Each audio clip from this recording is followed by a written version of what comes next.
Let's talk about a time when Manchester United didn't just play football, they owned it. From last-minute comebacks to unforgettable goals, this was an era when Manchester United dominated the game like no other. But how did they rise to the top and stay there for so long? Let's dive into the story of prime Manchester United dominance. Manchester United's rise to becoming one of football's greatest clubs is nothing short of extraordinary. At the heart of their success was the legendary Sir Alex Ferguson. When he took over in November 1986, United was in turmoil, struggling in the league and plagued by managerial changes. By the 1989-90 season, they were even flirting with relegation. But Ferguson turned things around with a crucial FA Cup win that year. That victory was a turning point, signaling the beginning of an incredible transformation. The 1990-91 season brought further progress as United qualified for the European Cup Winners' Cup and faced the mighty Barcelona in the final. Managed by Johan Cruyff, the Catalans boasted stars like Ronald Koeman and Samuel Eto'o. Despite the challenge, United managed to pull off a 2-1 win, claiming their first European trophy under Ferguson's leadership. It was a huge moment that showed his vision and determination were starting to pay off. Then came the 1992-93 season, which marked the start of United's dominance. This was the year the Premier League was officially born, and Ferguson had a clear plan: mix youth with experience. He placed his trust in young academy graduates like David Beckham, Ryan Giggs, and Paul Scholes. Part of the new famous class of 1992, people doubted the decision, especially after Alan Hansen's famous quote, "You can never win anything with kids." But Ferguson's strategy proved successful as the young players grew into icons and formed the foundation of United's dominance. With a mix of young talent and savvy additions, United was set to redefine English football. Sir Alex Ferguson built not just a team, but a dynasty, one that would change the game forever. But it wasn't just about relying on youth. Sir Alex Ferguson made some key signings that would prove to be crucial in transforming Manchester United into one of the most dominant teams in football history. The first was Eric Cantona, who was signed from Leeds United for just £1.2 million. What an incredible bargain he turned out to be, right? In his very first season with United, Cantona contributed 15 goals and 15 assists in just 35 games, leading the club to their very first league title in 26 years. His arrival brought flair, confidence, and leadership to the team, something United desperately needed. Then came Roy Keane, signed from Nottingham Forest for £3.75 million.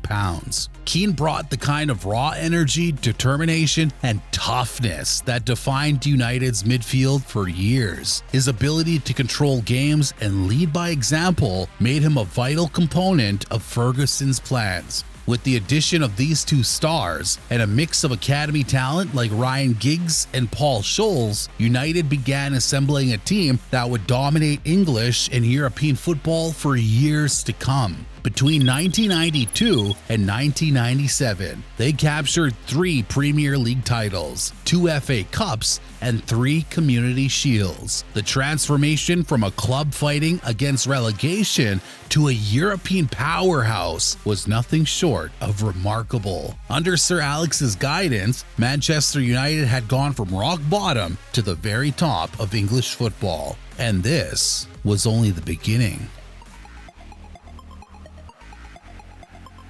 The 1998-1999 season wasn't just a milestone for Manchester United. It was the moment that changed football history forever. After finishing second to Arsenal the previous season, Sir Alex Ferguson knew his team had to bounce back in a big way. To do so, he strengthened the squad with 2 crucial signings: Jaap Stam, a defensive colossus, and Dwight York, a prolific striker from Aston Villa. York joined an already stacked attack featuring Teddy Sheringham, Ole Gunnar Solskjaer, and Andy Cole, creating an iconic strike force. Eric Cantona's shocking retirement have left a void, but the team found a way to rebuild and rise again. United began the season with one goal in mind: to reclaim the Premier League crown, and they did it dramatically. On the final day of the league campaign, they defeated Spurs 2-1, clinching the title by a single point over Arsenal. The FA Cup followed. Despite losing captain Roy Keane to a red card in the semi-final against Arsenal, United triumphed 2-1, advancing to the final, where they comfortably defeated Newcastle United 2-0 to secure the double. But this season was about much more than domestic dominance. It was about creating history. The Champions League final in Barcelona pitted United against Bayern Munich, with the treble on the line. For much of the game, it seemed like Bayern would emerge victorious. They scored early and hit the woodwork multiple times. But in a miraculous twist, United staged a legendary comeback in stoppage time. Goals from Teddy Sheringham and Ole Gunnar Solskjaer secured a 2-1 victory, etching the 1998-99 United team into football folklore.